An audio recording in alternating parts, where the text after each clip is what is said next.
Right after marriage, children came, and then there was a whole confusion because I still felt that I wanted my single life. And then now, there I am, I have to study to see about husband and children. So it was a massive confusion. So I think marriage is really, you have to plan and know what marriage is about before getting into it. One of the notions that we had going into marriage was that we could have continued courting in very much the same way that we did before we got married. And things changed for us almost immediately in our marriage. Within the first year, we had our first baby.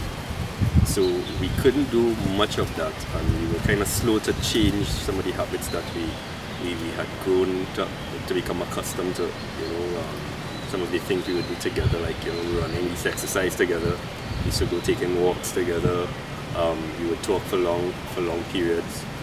That soon became sort of disrupted when we had our first child in the first year, and we were kind of slow to make the adjustments to the extent that things sort of fell by the wayside. So that was one notion that we had going in, that we had to learn to adjust and adjust needed over time.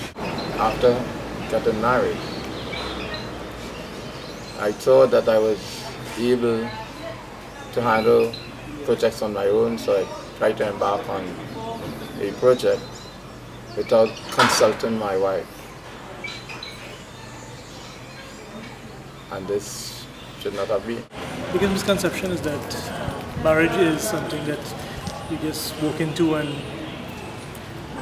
it's really something that you have to work at on a daily basis, and even on your own, it's not really that you can do. I think that's where the importance of prayer and prayer life comes in, because walking into marriage, yeah, it's nice if you think about, yes, and she said I do, so I'm very happy that she did, and you walk into marriage and it's like, wow, there's a lot to do, to think about, to say, and even when family starts growing, these are all things that you've really never been prepared for.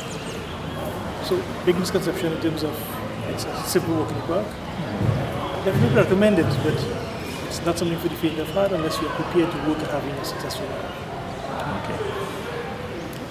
I think for me, even before I say what the misconception was, one thing that I knew would not be present is a strong support for married couples, because just in terms of some of the people that we knew, even before we got married, we realized that, in terms of the world supporting marriages and being faithful to the core of what marriages are, that was not present.